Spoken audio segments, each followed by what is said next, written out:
Okay, good. All right, good afternoon, everybody. Thanks for coming out for this really special occasion. Before we get started, I'm going to tell you about a few things upcoming. May 4th is the Biscuits and Bubbly event. It's going to be held at the Standard. That's a fundraiser for the East Tennessee Historical Society. If you don't have tickets, you can get them online.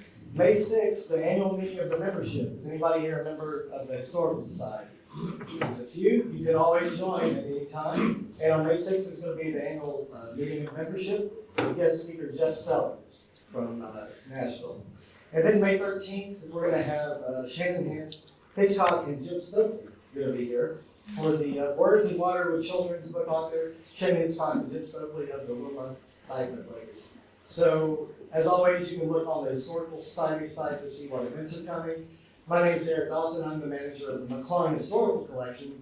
We are with the Knox County Public Library up on the 3rd floor here, and we work in partnership with the Historical Society to bring you events such as this. And it's a good crowd. You know why you're here. You know what you're seeing. And when Chris initially came to me with this idea, I thought it was great because everybody knows Chris Wohlwend, Charlie Daniels, Vince Vawter, and Sam Venable. And they know all the great work they've done over the years, and all the stories they've written for the Sentinel and the Journal. But rather than just have these old journalists sit up here and swap stories and lies and chat with each other, Chris suggested, hey, we've all done these memoirs, but they're all very different. Why don't we each talk about them and how we came about it? So Chris is basically the ringleader moderator here, so I'm going to turn it over to him. Thank you, Eric. I grew up in East Knoxville in Burlington and went to Park Junior, went to Fair Garden in Burlington and Park Junior and then East High School and the UT in the 60s. And then I left town and went a lot of places. Been on every continent except Antarctica and worked in a lot of places as well. Wrote for a lot of different publications. Came back to Knoxville in the late 90s, and one of the things I noticed was coming up was a big Park Junior High School reunion. Well, Park Junior High School is what's now called a middle school. It was 7th, 8th, and 9th grade. And it was a bus ride away from Burlington, where I grew up. And so I decided to go to it because when I went there at age 11 to the 7th grade, it was a real eye-opener. I mean, I had grown up in Burlington, where we wandered the streets when we snuck away from the house and on our bicycles. We rode all over at 3 o'clock in the morning until we got back before our parents discovered we were gone. And, we had no problems doing all that. And then I got out to Park Junior, Park City. I had to ride a bus. And I was in the, first week of school, like 8:15 one morning in our homeroom. It was Mrs. Smith's homeroom group. About 8:15, and then at 8:30 we'd go to our first class. Well, these two policemen came in the door. My name's Wohlwend, so we were out seated alphabetically, and there was only one person behind me. It was a guy named Tommy Young.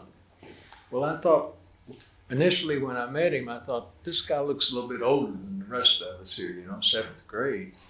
And these two policemen came in, they whispered with the teacher, Mrs. Smith, and they looked back toward me in our corner over there, and then they walked back, went past me, thank goodness, and got Tommy Young to stand up, frisked him, handcuffed him, took him out the front door, and we never saw him again. And I thought, this is going to be different here. Than it was at Fair Garden. It's going to be a lot different. And boy, was it ever. So when I came back and they were having this reunion at Park Junior, I went to it. And in the process, I'm talking with friends, about that incident, about the incidents where they would drop cherry bombs in the toilets. Cherry bombs were perfect for that because they had a waterproof fuse. They would light it, drop it in the toilet, and it would blow up. And then Sounds like you're an expert on that. So that was just, just a few of the normal things that happened at Park Junior. And somehow or another, I survived the 2 years there. And at ninth grade, I was switched over to East. Okay, so in the process of all that, I thought, I should write about this. These are some great stories, the fights at Park Junior, the guys at Park Junior that were old enough, even though it was, they had never gotten out of the 8th grade, they were old enough, they had driver's licenses. They had cars, There was one, I'm a gearhead from way back, and there was one like 1952 Mercury primered, chopped and channeled. It was great. And this guy driving it, what was he doing in junior high school? Never found out. But anyway, so that's got me started on writing these stories, making it into a memoir. So, I went back to Burlington and all of the fun that I had in Burlington as a kid, and then, segued into Park Junior and how much I learned there. It certainly prepared me for going to East High School, although, where's Bill Black? Yeah, Bill Black, he was an East High graduate, and he was on the 1962 team, finished third in the state? Fourth in the state. This is a school that total enrollment was 550, East High School. And they finished fourth in the state, thanks to him and a few others. So, by the time I got to East, I was sort of seasoned, I guess, after Park Junior. Park Junior just prepared me for just about anything. So that's how the memoir came about. And then, I graduated from East, and I'm at University of Tennessee, starting in 1963, the fall of 1963. Well, that was an incredible time to be at the university because a lot of things were going on. A lot of crazy things were going on. And so I got a job at middle of my sophomore year. I got to get a job as a copy boy at the Knoxville Journal. Knoxville Journal was the morning daily at the time. That's a good title for a book, isn't it? Used to write a copy book. So I get a job at the Knoxville Journal, and I'm majoring in marketing, which has nothing to do with much of anything except sales. So I get a job there, and after 2 or 3 months, I said, this is really fun. These people are all crazy. And it's a morning newspaper, though that meant that we didn't lock the thing down till 2 a.m. We had 5 editions. We had the Bulldog edition, we had the 2-star, we had the 4-star, we had the 5-star City edition. There's another one in there somewhere, I don't remember, but there were 5 editions. And the door, this was in the News-Sentinel building on Church Street. The Journal was in the 2nd floor. The Journal editorial department was on the 2nd floor. And the door on the street was open till 2 a.m. Well, 2 a.m. downtown, there were people that would wander in, see that there were stairs, and they could get in, and they'd walk up the stairs, and they'd be in the newsroom. We had no idea who these people were, and sometimes we had to throw them out, But that's just the kind of craziness that was going on there. Well, after a while, I was hooked. And so that's how the news business, how I got into the news business. The editor was a guy named Guy Lincoln Smith, who viewed the Journal as the house organ for the state Republican Party. As such, it was a pretty lousy newspaper. But I learned a lot. I learned about engraving. I learned about the printers. I learned about all the unions that were involved there. My dad worked at Alcoa, so he was a member of the steel workers. So it was, I'd say, continuing the education that I had really gotten started at Park Junior. was working in the newspaper. I mean, on a newspaper, you see all kinds of stuff, really bad stuff sometimes. But it was a lot of fun. And so that's what I ended up doing. And the first book, the first memoir that came about from the Park Junior reunion visit, along about the time that I had written, I don't know, probably a third of it, the Knoxville Mercury came into being. So I told the editor, Corey Turzen, that I really liked what they were doing, and I said, I'd like to write a column for you once a month, that I would want to call it Restless Native. And I said, and here's what I'll do. I'll do it for nothing. He says, let's do it. So I wrote the column till the Mercury basically went belly up.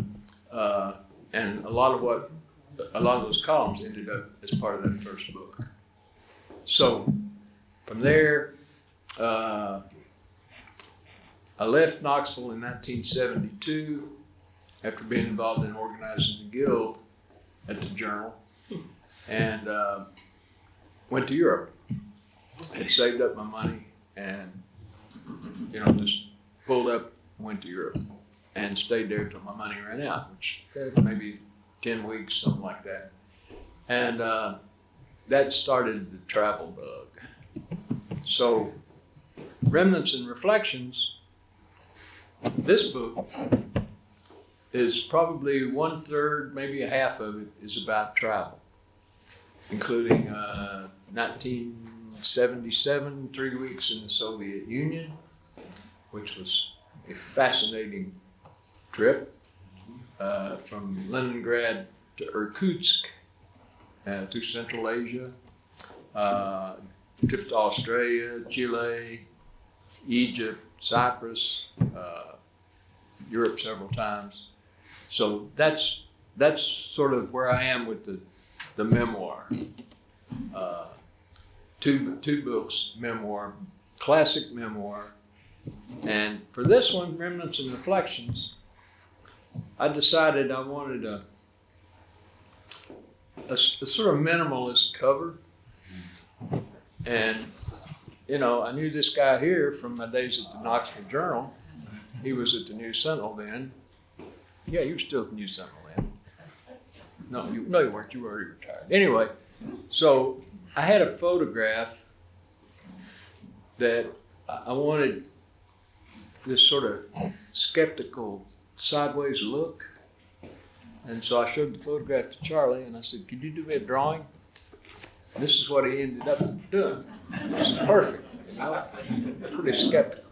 The title of the book is Remnants and Reflections from a Half Century in the Writing Trade.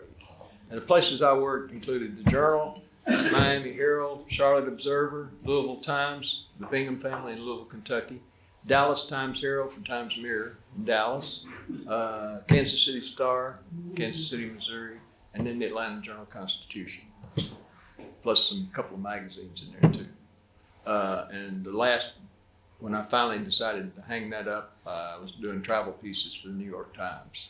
So COVID sort of put an end to that. So anyway, that's where I am. So now I'm going to turn it over to Charlie Daniel. He's going to talk about how he uses Rosy's Diner and other things. Charlie, I need to tell you that we have a lot of our church members out there, and so we have to behave, okay? Why didn't you tell me that? You're up, Charlie. I'm on, okay. Memoirs. I was born in Richmond, Virginia, and lived there 8 days, just long enough to acquire the accent and move south to Weldon, North Carolina. As you all know, Weldon, North Carolina is the rockfish capital of the world. My parents were from Weldon, but they went to Richmond to have babies. The rockfish swim up to Weldon to have babies, and Weldon mothers go up to Richmond. Robert Fulghum had that book, great book, All I Ever Needed to Know, I learned in kindergarten. I was a much slower learner than Robert Fulghum, and it took me well into the second grade to learn everything I really needed to know. Halfway through the second grade, I learned how to swim, I learned who God was, and I was baptized in the Baptist church. That's when I decided I better learn how to swim. I learned that I had an unnatural love of comic strips in general, and Little Abner in particular. Halfway through the second grade, I learned how to tell boy cats from girl cats, but too late for a boy cat that I named Daisy May. And I learned I was madly in love with a classmate named Patsy Ann Stevenson. Patsy Ann Stevenson was a much slower learner than I was, and it took her well into high school to realize she was madly in love with me.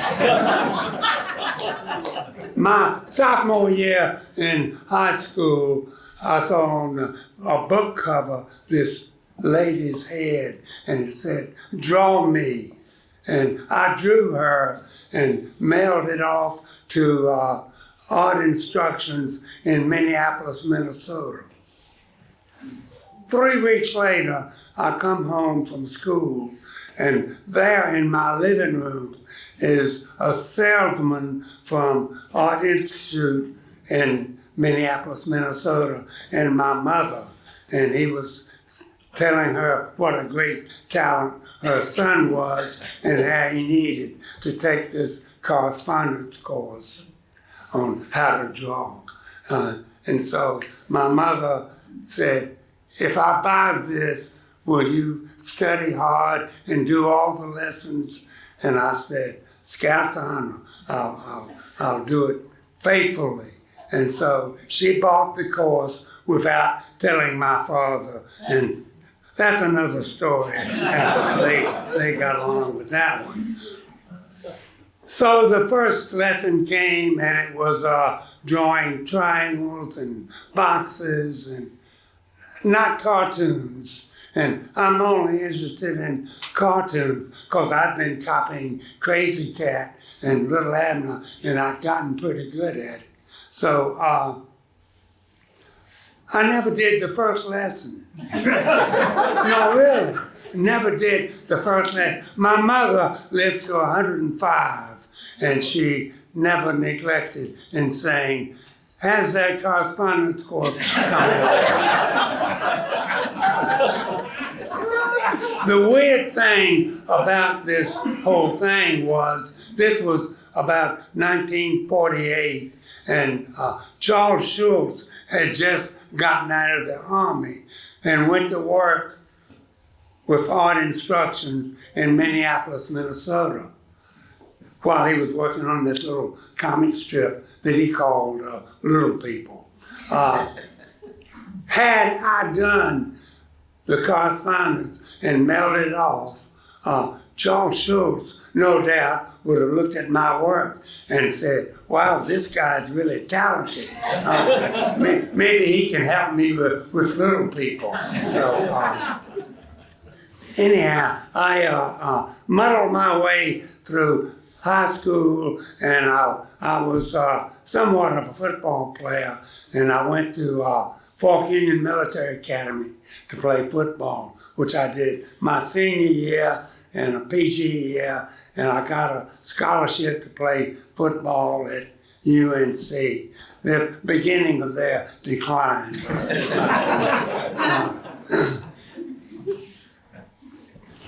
They gave us, this was at the beginning of the Korean War, and in order not to get drafted, they say you either enroll in ROTC or keep a grade point average up to here.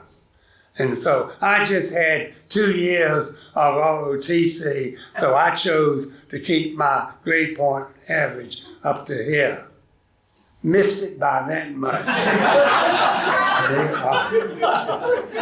I was getting drafted, and this Marine gunnery sergeant persuaded me to join the Marines, and so I went in the Marines and got a real education. And after the Marines, I went back home, married Patsy Ann Stevenson. We went to Chapel Hill on the GI Bill. We lived next door to a fellow working his way through med school, and one of his jobs was with the Daily Tar Heel, and he saw all these dudes. An uncle had told me, enroll in the business school because that's how you get ahead in this world. So I was in business school, and Jim Colley saw all of these drawings I was doing on my ledger books in accounting, and he said, "You're a cartoonist." And he took me down to the Daily Tar Heel, and they said, "If you draw cartoons, we'll run them and we'll pay you 50 cents a cartoon." And so I said, great. So the first time I saw a cartoon published, I dropped out of business school, much to the delight of the accounting professor, and enrolled in the School of Political Science, thinking if I was going to draw cartoons about politics, maybe I ought to know something. So for the next 3 years, I studied political science. I drew political cartoons and waited for the knock on the door from the big-time newspaper, which, by the way, didn't come. I wrote 40 newspapers sending examples of my work, and out of the 40, I got 38 no thank yous, one I wish we could, and one maybe from Guy L. Smith at the Knoxville Journal. And I quickly found copies of the Knoxville Journal and realized they were somewhat Republican. Growing up in eastern North Carolina during the 30s and 40s, there were no Republicans. It was solid South, Democrats. My father took me down to the train station, and the train went by, and he said, "That's a Republican." Sure. And so I found a Republican from Western North Carolina, and I talked him into driving on Old 70, 12 hours up to Knoxville for my interview, and I quizzed him on what I should say to impress a Republican editor. And by the time I got to Knoxville, I was a Republican. I learned that Guy Smith looked on with some disfavor of Albert Gore Sr., and I drew some unflattering Albert Gore Sr. cartoons and submitted them. And Guy Smith hired me, and so had it not been for Albert Gore Sr., I wouldn't be where I am today. And for that matter, neither would Albert Gore Jr.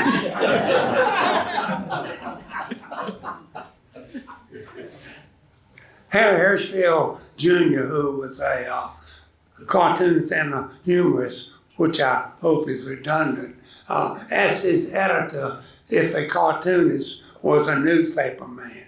And his editor replied, "It's a barnacle ship." Think about it. So here's a real newspaper man, Vince Vawter. Thanks, Charlie.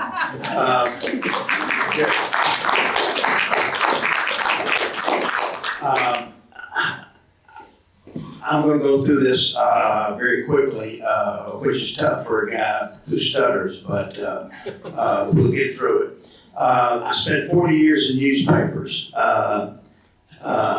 Some I was managing these guys, which is kind of, you don't manage these guys, you just let them go. But I retired and I said, I'm going to write the story which I've always wanted to write. And so I wrote Paperboy. It's a boy who has to take on his friend's newspaper route when he's 11 years old in the city of Memphis. And he's got a horrible stutter. And that boy was me. Well, I spent 5 years writing this 200-page book. I just kept on and on and on. I wrote 200,000 words just to get the 50,000 words, which I needed. I had no idea if anybody would publish the book. I had no idea if anybody would read the book. It's now in 20 languages. It's in 2014 it won a Newbery, and it's just been kind of life changing. So I started writing it, and I said, okay, this is going to be a work of fiction, and I kept writing it, and all the parts I threw out were fiction. And so kind of on its own, it turned into a memoir. So did Copy Boy, the second book, and so did Man Boy. So it turns out I don't think I could really write fiction. I think I have to write a memoir. And while they have some fiction in them, they are the story of a 1 month when I was 11 years old, throwing a friend's paper out in Memphis, and then when I was 17 years old, and I took off to Louisiana, and I found myself right in the middle of a hurricane, and I had to outrun a hurricane. And then in Man Boy, the same protagonist is 21 years old, and he's in Memphis during the assassination of Martin Luther King,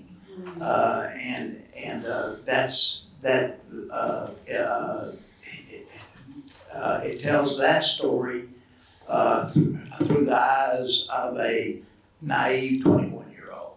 So I started out to be a fiction writer, and it turns out I'm just a memoirist. That's all I can be. I think that comes from my newspaper training.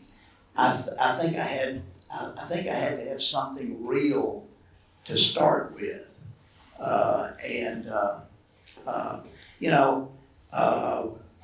like I said, I just started writing on faith. I thought I had a good story. I thought I knew how to tell it. And there is some fiction in the book, but not much. I'm proud to say that Paperboy is still on a school reading list 13 years later, and it's been. I've spoken at over 200 schools across the country. It's something I love to do. If somebody told me I would spend my retirement talking to schools, I would have told them, "You're crazy." So anyway, I'm very proud of my books. I did work hard on them. Now, I'm going to turn it over to Sam Venable, who says he's not a fiction writer. But I have seen his expense accounts.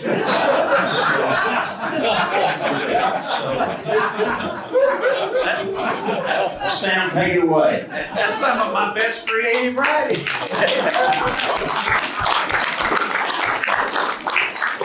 I gotta tell you, I am the luckiest human that ever wandered into journalism. And I mean that, getting to work with these guys right here, for one. With Chris, with Chaz. When I first went to the to the journal, I was like Chris, I was a copy boy.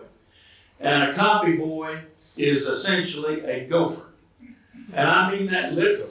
You do everything from going out, and this was during the Vietnam War, going to a grieving family whose son had just been killed, they'd just been notified, and trying to talk them out of a picture that you can put in the paper. You learn a lot of people skills real quick. You learn all the places in the newsroom, in the newspaper, from the down in circulation to the press room to advertising, everything. You learn where everybody keeps their liquor stored. You learn who's having a little sachet with whom and all that. But it's the best training you could ever have, to be in the newspaper business. And real soon, I was on the state desk, which everybody in this business here knows. I was the assistant state editor. Now, there is a state editor and her helper.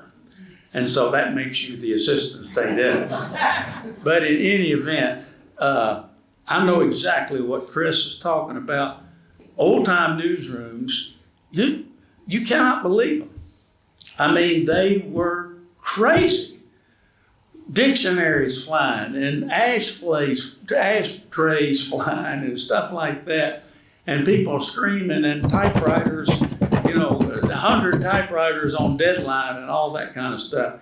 And I've always said, I don't know if you have to be a type A person to love that, or does it take a normal person and turn them into a type A person? I've never quite understood which is which.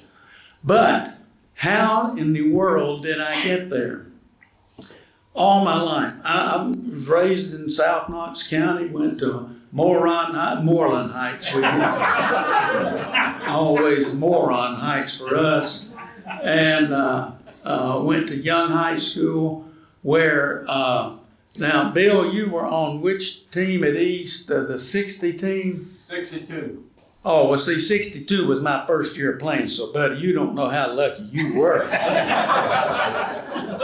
I still have many wounds from football, mostly in my butt from splinters sitting on the bench. I played all 4 years at Young, but I really played mostly on Monday afternoon, Tuesday afternoon, and Wednesday afternoon. And then on Friday nights, I sat on the bench and turned around and looked at this girl who was the head cheerleader, Mary Ann Hill, which is somewhere in here. As I wrote the other day, on Tax Liberation Day, or whatever that was that Trump declared, we celebrated our 56th wedding anniversary. So, you talk about a long-suffering woman. Anyhow, all I ever wanted in my life to do was some type of natural resource management, forestry, wildlife management, fisheries management. That's all I'd ever done all my life. You're running those hills of South Knoxville with a shotgun and a fishing rod and all that. And I really wanted to make that my life's work. And I loved forestry. I loved everything about it. And right at the start of my junior year, I encountered 2 courses that absolutely I knew. There were 2 things about those courses. I had to pass them both to get a degree in forestry, and there was no way in hell I was going to pass either one of them. One of them was an advanced chemistry course because you have to know all about cellular structures and that kind of stuff and how the enzymes move around or whatever it is they do in cellulose. And then one was statistics, so you had to learn how you could do a scientific study and make a statistical outcome that was somewhat accurate. And I knew there was... It's called counting. Counting? Yeah. Well, as you well know, Vince, journalists know nothing about numbers. I mean, that's across the board. That is absolutely the truth. We may know words, but we sure don't know numbers. But anyhow, I am sitting at the Sigma Chi fraternity house with my head in my hands. And we were, several of us, enjoying a nice frosty lemonade as we listened to all my woes. And I said, what am I going to do? I'm serious. I did not know what in the world. That was really a downtime in grades overall. I was just about to fail out of the University of Tennessee. And Uncle Sam already had, boy, you talk about ready-made work. They'd give you a free rifle and camouflage clothes and everything. And I was in advanced ROTC anyhow, so I knew I was going into the military, which is another service. I ended up, they kicked me out of the military right before they commissioned me, which, go figure. Anyhow, I know, honest to Pete, did not know what I was going to do. I was lost. And all my fraternity brothers are there saying, oh, you try this, marketing, try this, try that. Nothing. It was just like, throwing oil, and water together. It just wasn't working. And finally, and Vince, I'm sorry if some of your church members are here and they might get offended. But if you're Episcopalian, you can say this.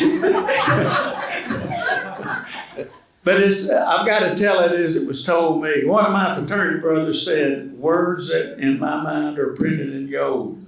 He said, Venable, you're so full of bullshit, you'd make a pretty good writer. He said, that's God's truth. I told that. Now this is self-pity, but I got into the Tennessee Journalism Hall of Fame lowered its standards to the point that they inducted me some years ago.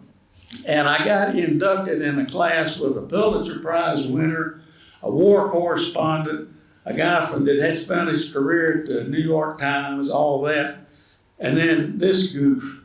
And they're all up telling, well, when I started, I was writing for the county paper for, this. And first radio station I worked at, I was 12 and all that. I told them that story. That's how I got into journalism. That is the absolute, I changed my major as a junior from the College of Agriculture, where forestry was, to, excuse me, I'll drink this even though it's not brown,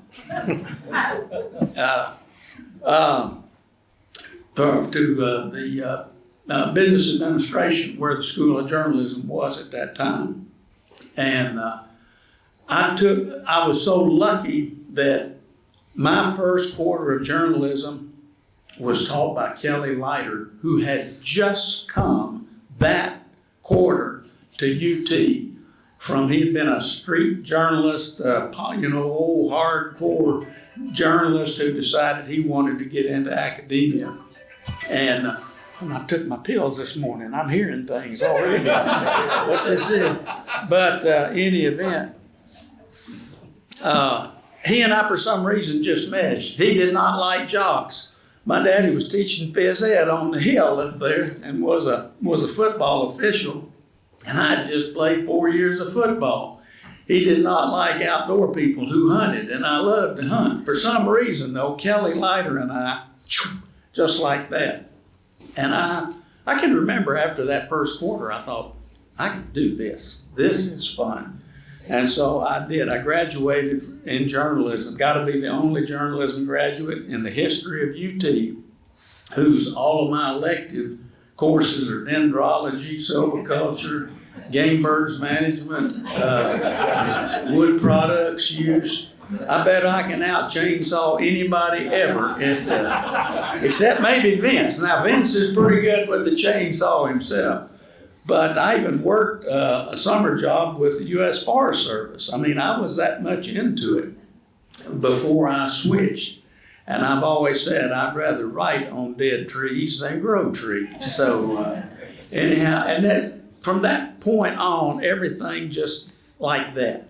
I got that job at the Journal when I was still in school, completely so wet behind the ears, the water was falling off.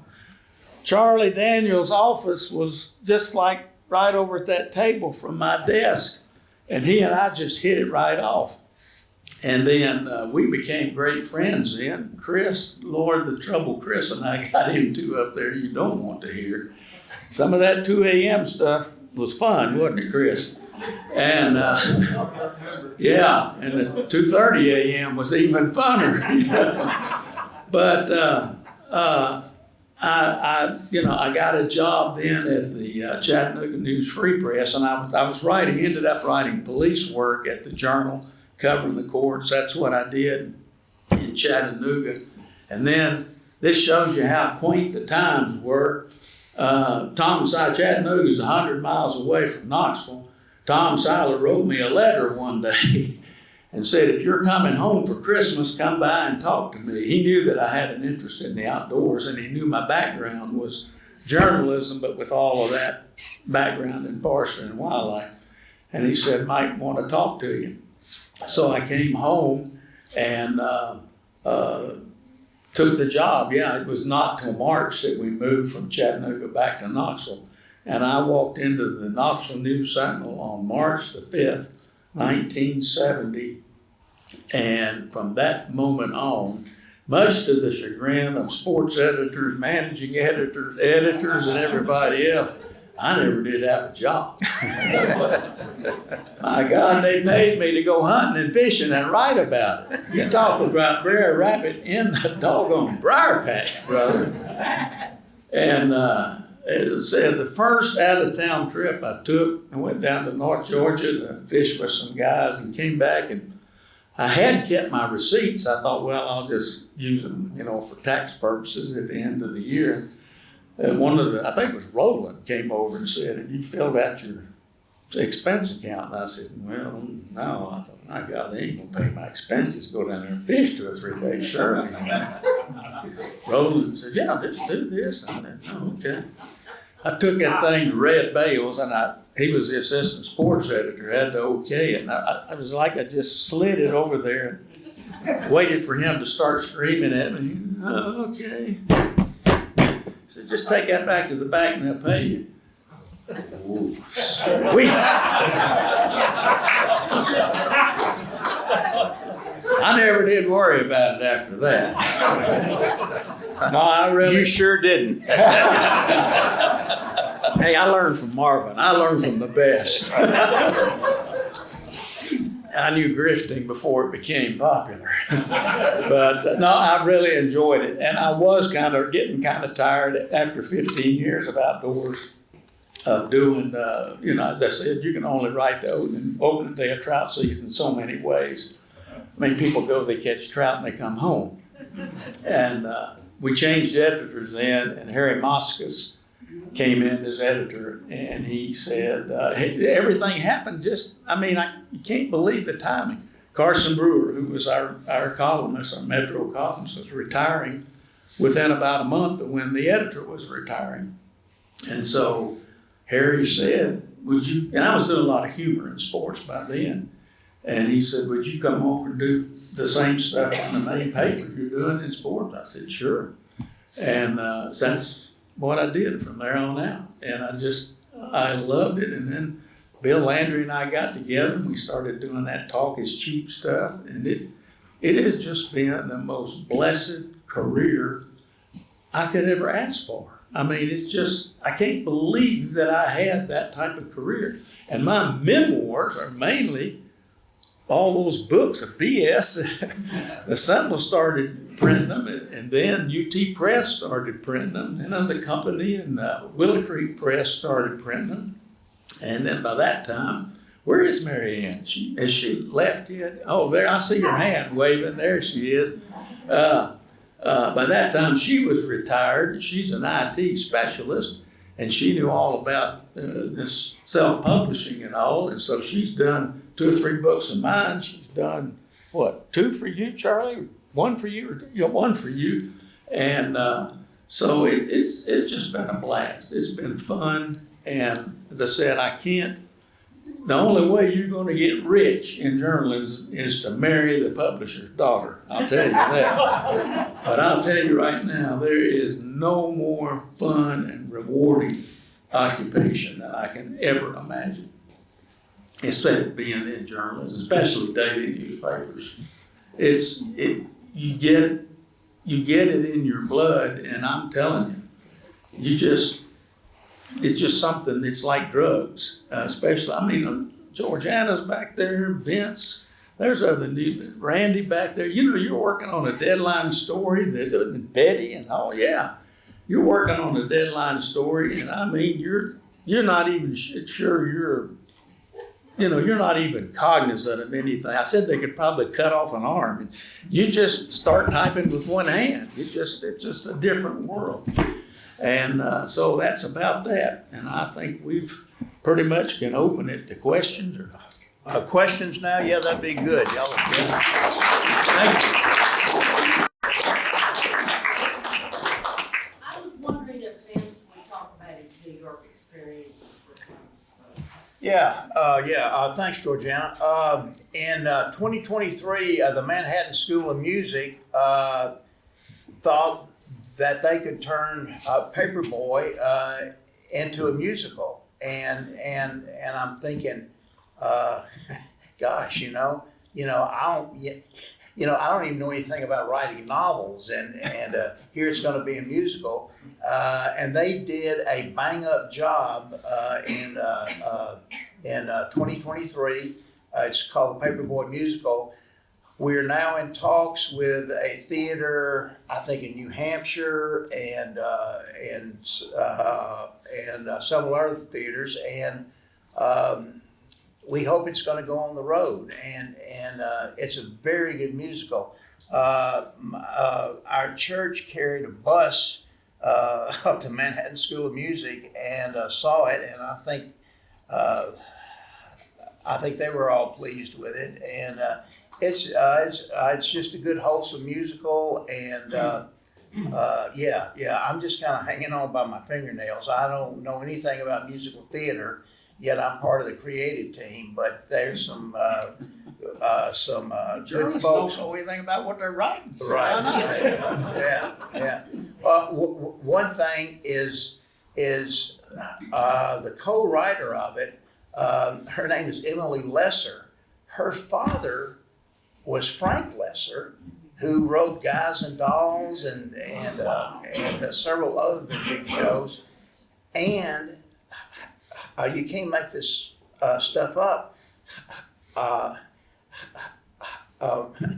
My friend Emily is a speech language pathologist. It's just amazing how it turned out. It's better to be lucky than good, isn't it? Any day. I'll tell you what, as I said, this guy here, he was not cut out of the same mold as most editors. I'm going to tell you now. This guy actually has a soul. He really does. Vince is a great guy. And Vince, you've got to tell him. I interviewed Vince about this on one of the Elvis's deaths. You got to tell him about your experience with Elvis's demise in Memphis. I was working at the press center when Elvis died, and it was kind of like a dream world. He died at about 3:30 in the afternoon. I called my editor. He said, "Well, don't come in now, but come in at 4 o'clock in the morning." And I did. And I stayed at the paper for 5 days. The press never stopped. We printed over 2 million copies in 5 days. There was only one straight line into the copy desk, which I answered. I found myself talking to TV stations in Japan, and they were interviewing me. And I said, wait just a minute, this is not right, you know. I need, you need to talk to somebody else, I got a paper to put out. So it was a surreal experience, and it was 5 days, and it was like a dream. Yes. What was your position at the time of Presley's death? I was a news editor. Okay, and a follow-up to that. Yes. With the MLK assassination. Yes. What position were you in then? Well, a funny story. I was working as a sports writer in Pine Bluff, Arkansas, when I heard of the assassination. I came flying home to Memphis, and I stayed there for 5 days. Well, in fact, I never went back to Pine Bluff. You never got any permission from an editor, or no, I knew a lot of people there working at the newspaper, and I just barged in, and I just knew I had to be a part of it. I knew this was history in the making. Yeah, and that got you the job in Memphis then? Probably partially, yeah. Oh, yeah. Very cool. Yeah. Very cool. Yeah. Very cool. Thank you. Anybody else? Questions?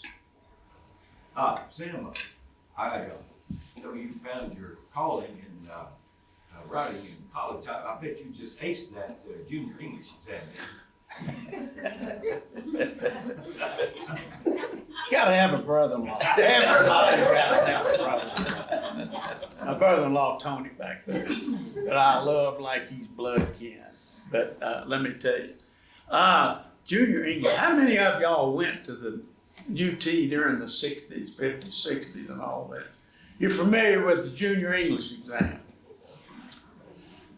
The junior English exam, the English department must have had some sort of secret on the rest of the university, because here you took all these different courses in mathematics, English, whatever, your major plus all these other stories, but only did the English department require that you take, after 2 years of English, you take a junior English exam before you could graduate.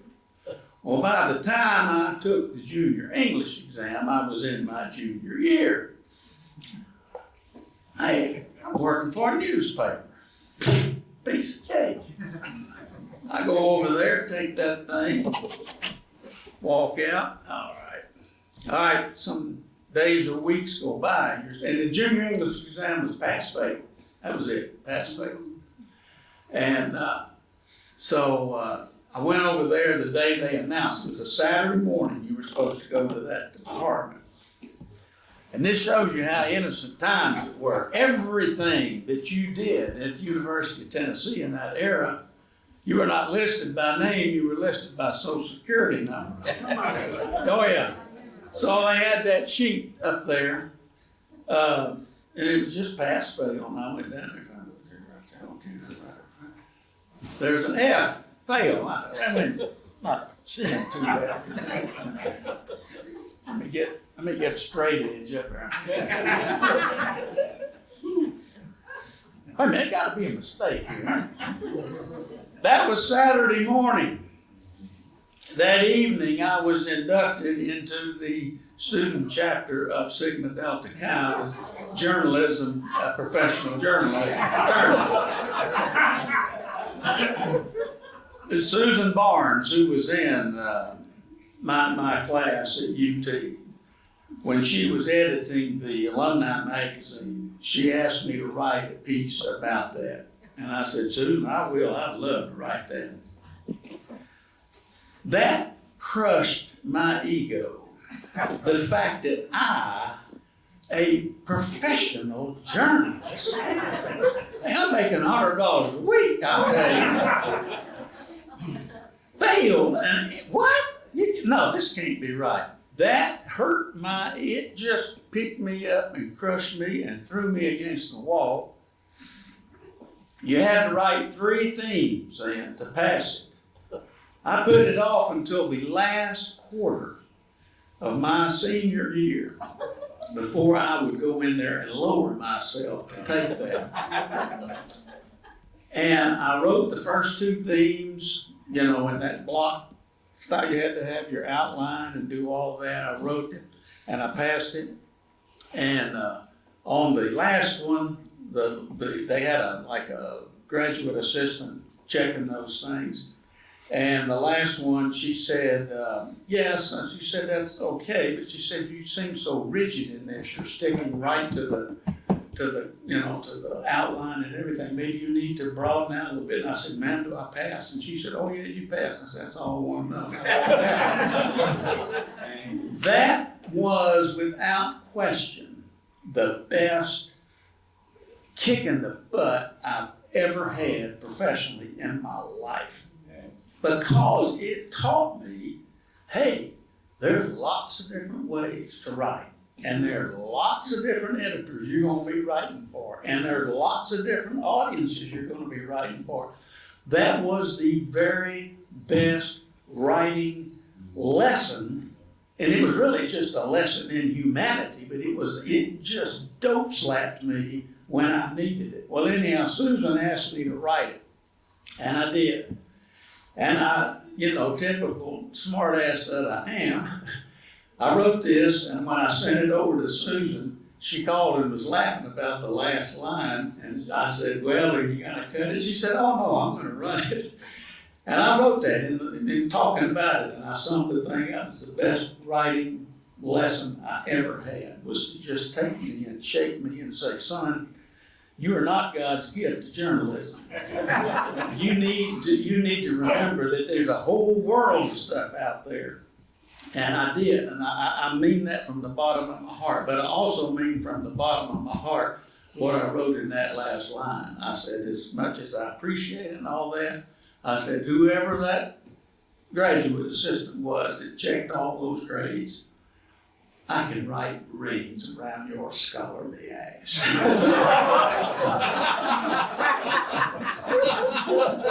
You did get your ego back. I got it back. Yeah. Hey, speaking of ego, I wanted to hear, and I guess, Chris, that the challenge of being a great writer, I'm sure, is getting your work to teeth. How do you develop thick skin enough to let somebody else tell you what's wrong with it? Well, I've had a lot of different editors, a lot of different places, and I gotta say, some of them didn't know anything at all about what they were doing, and they let their egos get in the way. And the thing is, you're gonna get to the point where you can't work for person X anymore if you don't respect them. But now, if you're trying to make a living, as I was doing, then you're going to have to put up with that some. But most large newspapers, there's a lot of different sections. There's a lot of different departments. And I had discovered over the years that, okay, this person's an idiot, doesn't know what they're doing, their ego's too big, blah, blah, blah. But I sort of like this person over here, and I've written about everything. I've written about food, I've written about ballet, I've written about fashion, I've written sports, I've written, you name it, and sometimes that was something that I wanted to do. I wanted to move away from some particular editor. And there are a couple of places where I left jobs because I didn't respect who I was working for. One of them. Can I tell a quick story? One of them was the Knoxville Journal. Yeah. I mean, I'd been there all the way through college, and then another 3 years to 1972. And like I said, I was involved in starting the guild. The News-Sentinel already had a guild. Basically, I was getting us part of it. And I just decided when I started that I was not going to be there.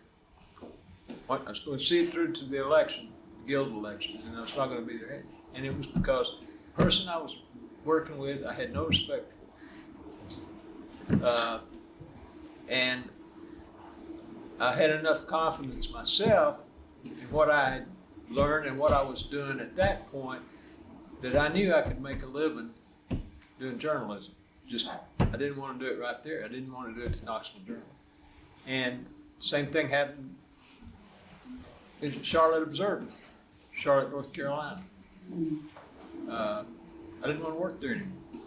And luckily, I was able to get a really good job for the Bingham family in Louisville. A quick story, I think this is what you're talking about.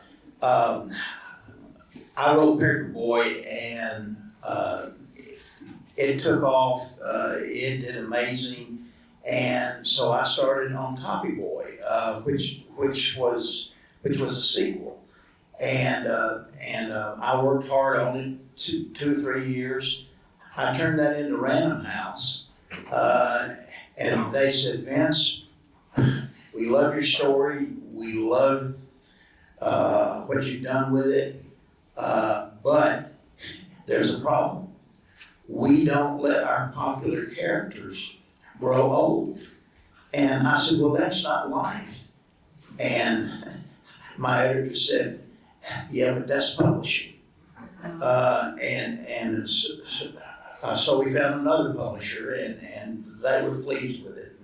And I'll tell you one thing, my feeling about a good copy editor is your best friend. A good copy editor can improve, I don't care what it is, a good copy editor can improve it. A bad copy editor can take something that's wonderful and make it trash.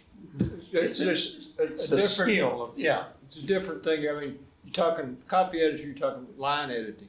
And you're talking, what I was talking about wasn't the line editing. It was the assigning editor. And those people who said, I don't like your approach on this. You know, you're not going to get that from a line editor. Yeah. But you know, you're dealing with a lot of different people in the newspaper business, and well, you used to what used to be the newspaper business. Well, until you're dealing with the public. Oh, if I could just make one other point, dealing with the public. You talk about really getting it. Charlie and I love to trade our hate mails. Look back and forth at hate mail, and we knew we'd really scored when we were getting the hate mail from the same person. I'd send Charlie one over, and I'd say, I think he's off his meds again.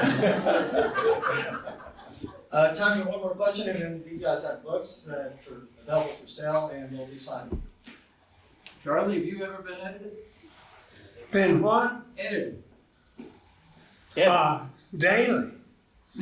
Mainly on spelling. I was in Guy Smith's office, and another man was in there with us, and Guy Smith was telling the guy that Daniel is the most creative person I've ever known when it comes to spelling.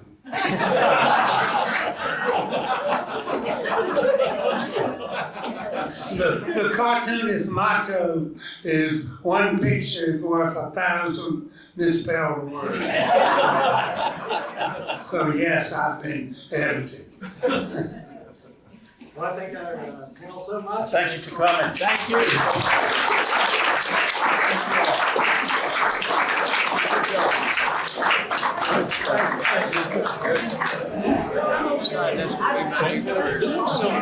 Oh, yeah. No, that's